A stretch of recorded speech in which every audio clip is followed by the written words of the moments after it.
¿Por qué tenemos miedo? Te he hablado en muchas ocasiones acerca del miedo, pero hoy quiero profundizar un poquito más acerca de qué es el miedo. Porque si algo tenemos en común todos los que estamos aquí, es que estamos asustados. Todos tenemos miedo, por lo tanto, aprender un poquito más acerca de él puede ser una muy buena opción para convivir de un modo más amable. Si te apetece, quédate porque empezamos.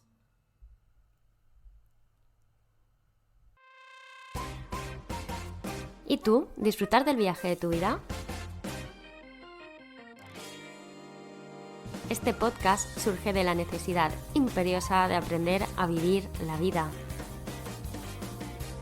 de preguntarnos qué hace que podamos alcanzar o no nuestras metas, de aprender que la forma de percibir y ver el mundo marca, sin duda, la diferencia, de la necesidad de parar, observar y elegir nuestro propio camino. Soy Sonia y en este episodio encontrarás historias, reflexiones y entrevistas sobre todo aquello que ocurre o no en el viaje a nuestra vida. Modo iniciando cambios activado. ¿Viajamos? Hola, ¿qué tal? ¿Cómo estás? Bienvenido, bienvenida a un nuevo episodio del podcast El viaje de tu vida. Hoy, como te decía en la intro, vamos a hablar del miedo. Y es cierto que te he hablado en muchas ocasiones de él, pero es un tema que cuanto más rascamos, más sacamos. Así que vamos a seguir conociéndolo. Pues vamos a hablar acerca de qué es el miedo, cómo comenzar a transformar al miedo en un aliado y qué es lo que pasa en nuestras cabecitas cuando este miedo adaptativo, funcional, que nos permite sobrevivir, pasa a ser un miedo irracional que nos está impidiendo vivir la vida que queremos. Así que vamos a empezar poco a poco. ¿Qué es el miedo? El miedo es una de las emociones básicas del ser humano y también es considerada como una emoción primaria y universal. Es decir, el miedo está aquí, ha venido para quedarse y es importante. Igual que tenemos un sistema digestivo o un sistema respiratorio, también tenemos un sistema emocional y el miedo forma parte de este sistema emocional. Nuestras emociones aparecen en forma de sensaciones físicas y estas sensaciones físicas están ahí para decirnos algo. Por ejemplo, cuando tengo miedo, mi cuerpo empieza a temblar. Cuando tengo miedo, noto que mis brazos se tensan. Cuando tengo miedo, me sudan las manos, ¿vale? Cada persona tiene unas reacciones físicas que está muy bien que conozca para saber que algo se está moviendo ahí. Como te decía, el miedo forma parte de las emociones primarias o básicas del ser humano y estas son 6. El miedo comparte podium con la alegría, la tristeza, la sorpresa, el asco y la ira o la rabia. Ya desde la antigüedad se habla del miedo porque nos permite sobrevivir. No habríamos llegado hasta aquí sin el miedo. Los griegos nos decían que esta emoción nació de la infidelidad entre el dios de la guerra y la diosa del amor. Al final el miedo va muy unido al amor, han estado muy relacionados. Fíjate que los griegos que no tenían los avances que tenemos nosotros en neurociencia ya eran grandes observadores del comportamiento humano e se dieron cuenta de que el miedo aparecía de 3 formas en nuestro cuerpo o provocaba 3 reacciones a nuestro cuerpo, mejor dicho: la parálisis, la huida o la lucha. Como se dice siempre, la magia del pasado es la ciencia del futuro. Hoy la neurociencia nos dice que el miedo es una de las 6 emociones básicas del ser humano, como te he comentado, y una de las 2 emociones instintivas que nos permiten sobrevivir. Las 2 reacciones instintivas son el miedo y la rabia. Y al final es una parte imprescindible de nuestro cuerpo que absolutamente todos tenemos. El miedo viene a avisarnos de algo y tenemos que escucharle. El miedo nace en nuestro cerebro, concretamente en la amígdala, y lo que hace es mandar una reacción de alarma a nuestro cuerpo.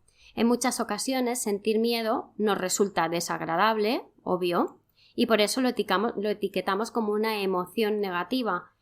Pero estaría muy bien que tuviéramos en cuenta o empezáramos a tener en cuenta que esto está muy alejado de la realidad, porque sentir las emociones siempre es positivo, sea cual sea la emoción, porque están aquí para decirnos cosas. Si no, no las tendríamos. Aquí la cuestión es cómo las regulamos y cómo gestionamos estas emociones.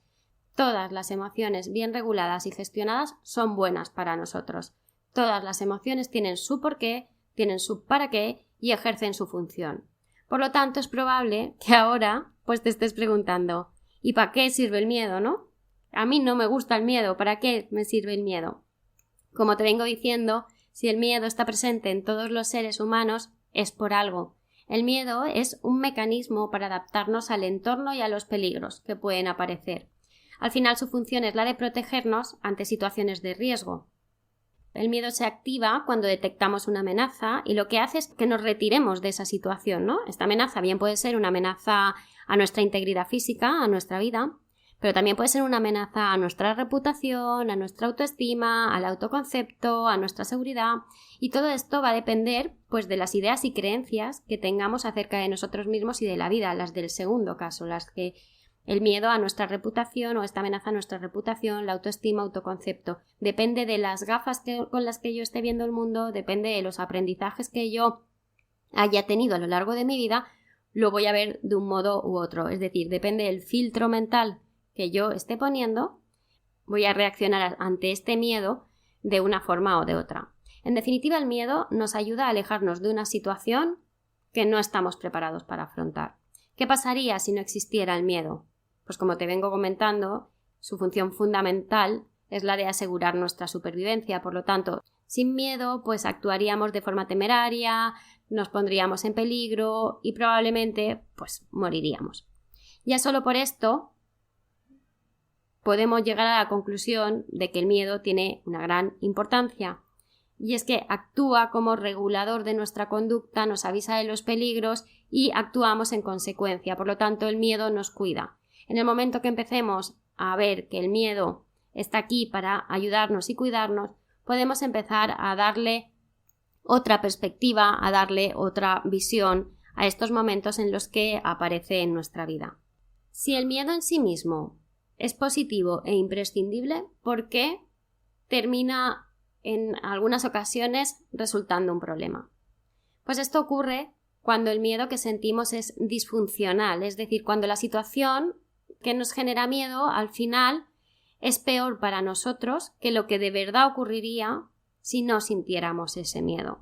Esto ocurre cuando tenemos el miedo a hablar en público, pues que me está paralizando y al final es peor esta parálisis que el hecho de salir y hablar en público, o el miedo a subir en avión. Al final es peor la consecuencia, que es la conducta que me va a llevar, que es a no subirme en el avión, que el hecho en sí de subirme en el avión, porque lo voy a pasar peor. Entonces tenemos que entender que hay dos tipos de miedo y hay que diferenciar dos tipos de miedo. El miedo funcional, que es el que estábamos hablando hasta ahora, que se activa ante un peligro real y nos ayuda a sobrevivir, que es adaptativo y nos permite comportarnos de determinada manera en ciertas situaciones en nuestro beneficio, y es útil porque hace que estemos alerta ante situaciones que pueden traernos riesgos y que nos pueden llevar a morir, ¿no? Y el miedo disfuncional, que es el que nos entorpece en la vida y no nos permite actuar de una forma natural ante ciertas situaciones, como te venía diciendo, el hablar en público, el subir a un avión, el miedo social, el hacer una presentación, el proponer una idea, el miedo a la soledad. Todo este tipo de miedos no son adaptativos ni útiles para nosotros si lo que están haciendo al final es convertirse en una especie de obsesión que no nos permite llevar una vida normal. En estos casos nos acostumbramos a sentir miedo en determinados contextos que en realidad es que no tienen peligro o no tienen riesgo, y esto lo que hace es que suframos sin motivo y que perdamos oportunidades de vivir bien y sin preocupaciones. ¿De dónde viene este miedo disfuncional? Probablemente te estés preguntando. Pues lo aprendemos. Lo que te comentaba antes de que dependiendo de nuestras creencias, de cómo veamos el mundo, de lo que hayamos ido viviendo, pues de ahí viene este miedo disfuncional. Y lo aprendemos a través de una asociación de estímulos que se le llama. Esto quiere decir, hay un estímulo, por ejemplo, el avión, que en un principio a mí no me genera ninguna ansiedad, ningún miedo, ninguna respuesta emocional, ¿no? Pero llega un día en el que me subo a un avión, hay turbulencias, lo paso mal, creo que voy a morir y me da mucho miedo. Desde entonces, cada vez que pienso en un avión, cada vez que veo una noticia de un avión, cada vez que cada vez que tengo la idea de coger un avión, mi cuerpo dice no. Asociación de estímulos. Asocio avión a muerte, a miedo, y ya no quiero saberme nada de ese avión. Pero también podemos aprenderlos sin ni siquiera haber experimentado esa situación. Este es el típico, a este se le llama el aprendizaje vicario o el aprendizaje por observación. Y esto pues se puede dar cuando vemos cómo otra persona reacciona ante la situación, imagínate, del avión con muchísimo miedo. Y sobre todo estos miedos los aprendemos también de pequeños, ¿no? Es como, wow, si él tiene tanto miedo, si papá tiene tanto miedo, es que es peligroso. También lo podemos aprender viendo películas donde hay un accidente aéreo, por ejemplo, si sale una noticia donde ha caído un avión y de repente las imágenes te impactan, pues puedes terminar aprendiéndolo y asociando esta experiencia negativa de avión cuando en realidad ni siquiera has subido, ¿no? Lo que quiero que te quedes con esto es que podemos aprender a sentir miedo de distintas formas. Lo importante es saber que el miedo es aprendido y por lo tanto todo lo que puedo aprender lo puedo desaprender o puedo meter otros aprendizajes, otras emociones más ajustadas a esa situación que me está generando ansiedad o miedo. ¿Qué hago con este miedo? Bueno, pues como punto de partida te diría que no te pelees con él. Esto te lo he dicho muchas veces y lo voy a seguir repitiendo. Cuanto más nos peleamos con una emoción, cuanto más intentamos evitarla, acabar con ella, más grande se hace. Porque lo único que estamos haciendo es seguir pensando en ella, seguir generando las reacciones físicas que aparecen del miedo. Por ejemplo, si yo te digo no pienses en un elefante rosa, vas a pensar en un elefante rosa. Si yo te digo no pienses en el miedo a viajar en avión, probablemente estés todo el rato pensando en el miedo a viajar en avión, a subirte al avión. Y eso te va a generar unas reacciones. Por lo tanto, cuanto más te pelees, más vas a estar en ese miedo, más lo vas a revivir y más grande se va a hacer. Partiendo de la base de no te pelees con él, vamos a ver qué podemos hacer. Primero, darte cuenta, ser consciente de que tienes ese miedo y ser consciente de que igual que has aprendido a sentirlo, puedes aprender a no sentirlo. Podemos dejar de sentir miedo a subir al avión, podemos dejar de sentir miedo a hablar en público, podemos dejar de sentir miedo a ciertos animales, las conocidas fobias, e incluso podemos aprender a dejar de sentir miedo a situaciones sociales que nos están generando emociones negativas. Y el segundo paso sería descubrir qué ha causado este aprendizaje. Vamos a ir un poquito para atrás en el tiempo y vamos a ver cuál es la asociación de ideas, ¿no? ¿Cuál es el estímulo-respuesta? ¿Por qué me da miedo hablar en público? A lo mejor de pequeño me hicieron salir a la pizarra a dar un tema, a exponer un tema, me puse súper nerviosa o súper nervioso, me quedé en blanco, empecé a sudar, me empezó a palpitar el corazón, sentí mucha vergüenza y me fui llorando.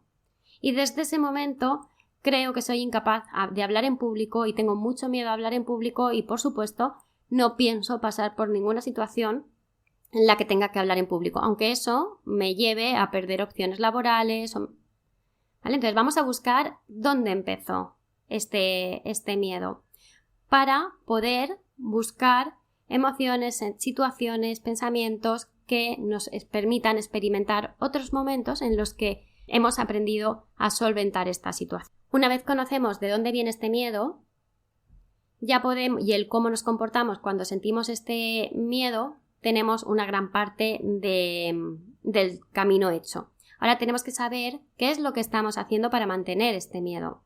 Si cuando siento este miedo decido evitar o escapar de la situación que me está generando miedo, lo que estoy haciendo es mantener e incluso aumentar el miedo, porque no me expongo, como no me estoy exponiendo y no me estoy enfrentando a este miedo, evito la situación, no lo hago y confirmo mi hipótesis de que no puedo hacerlo. Y la emoción cada vez va a más. El tercer paso sería tomar la decisión de cambiar ese miedo. Porque si no tomas la decisión, no vas a poder iniciar el camino.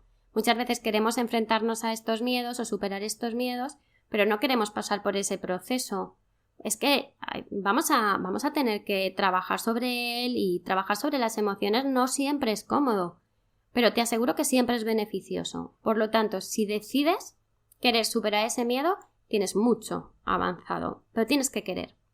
En resumen, identifica el miedo, pues cuándo aparece, qué intensidad tiene, si fluctúa de unas situaciones a otras, si es un miedo que se da en muchas situaciones o es solo un miedo en una situación en concreto, si es muy frecuente.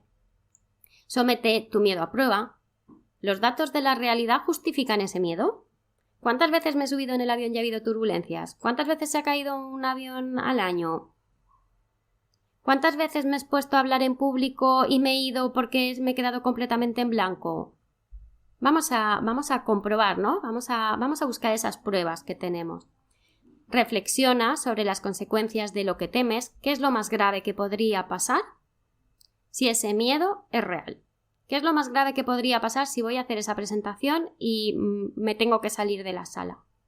Habla de tu miedo. No se trata de que estemos todo el rato hablando de él, pero compartirlo de vez en cuando con alguien con quien sientas confianza, pues primero nos ayuda a tener otra visión, otra perspectiva sobre esta situación que nos está asustando, pero además, cuando sacamos estos pensamientos, cuando llevamos los pensamientos a la palabra, nos permite verlos desde otro punto. El escucharnos muchas veces nos ayuda a tener ya otra perspectiva. Afronta el miedo de forma progresiva. La estrategia automática o inicial ante el miedo normalmente es evitar, ¿no? Yo evito subir al avión o evito hablar en público. Esto lo que me provoca es un alivio temporal, rapidito, porque al final es un escape, es como un parche, ¿no? O una tirita, es temporal. Pero es cierto que como estrategia no es buena, porque al final no vas a hacer frente nunca a ese miedo. Entonces vamos a hacerlo de forma controlada, de forma progresiva. Igual no tienes que ir a dar una charla en público de una, igual puedes practicar con tu familia primero, o con un amigo, o grabarte en vídeo para ver cómo lo haces. La cuestión es ir buscando o generando recursos personales que te hagan sentir bien, ¿no? Que te hagan ser consciente de que sí que eres eficaz y sí que eres capaz. Observa los miedos de los demás. Detectar los miedos en otras personas puede darte una perspectiva como más objetiva, ¿no? Del funcionamiento del miedo, y te ayuda a normalizar los procesos, ¿no? Cuando ves cómo otra persona está viviendo ese miedo, dices, pues mira, yo hago lo mismo cuando me da miedo a mí en este otro aspecto. Y además, ¿qué le dices a ese alguien que tiene miedo, que tiene un miedo distinto al tuyo? ¿Qué le propones? Porque esas propuestas es muy probable que puedas hacer las tuyas, las puedas hacer para ti misma o para ti mismo. Reflexiona sobre lo que harías si no tuvieras ese miedo. O sea, ¿qué me estoy perdiendo por tener este miedo? Y por último, si ves que solo o que sola no puedes, pide ayuda especializada. Si detectas que el miedo empieza a limitarte en tu día a día y tú solo o tú sola no eres capaz de identificar dónde lo aprendiste, no sabes cómo gestionarlo, no sabes qué señales está enviándote tu cuerpo, realmente ni siquiera eres consciente o realmente crees que no vas a poder vencer este miedo, entonces pide ayuda, porque con un profesional vas a poder avanzar en este camino mucho más rápidamente. La idea principal de este podcast es que veas que el miedo está aquí como un aliado para ayudarnos a sobrevivir, que el miedo nos cuida y que cuando empezamos a verlo como un enemigo es cuando realmente tenemos que trabajar sobre él. Porque nos va a impedir hacer muchas cosas en la vida, nos va a impedir llevar una vida con sentido, en equilibrio, nos va a impedir hacer un montón de cosas que queremos hacer que en realidad no suponen el riesgo a nuestra vida que nuestro cerebro está viviendo. Espero que te haya gustado este episodio, que te haya servido de ayuda. Comprender el miedo es el primer paso para darle su sentido y aprender a llevarlo de la mano, a nuestra vera. Sin más, nos oímos el próximo domingo. Un abrazo grande. Gracias por estar este ratito conmigo un domingo más. Recuerda que puedes suscribirte en cualquiera de las plataformas. Solo presiona el botón seguir para que no te pierdas ningún episodio. Si crees que algo de lo que has escuchado puede servirle a otra persona, no dudes en compartirlo. Si además quieres decirme algo, tienes alguna duda, si te ha gustado el episodio, puedes hacérmelo saber en comentarios o a través de las redes sociales. Gracias de nuevo por viajar conmigo. Nos escuchamos, nos vemos el próximo domingo.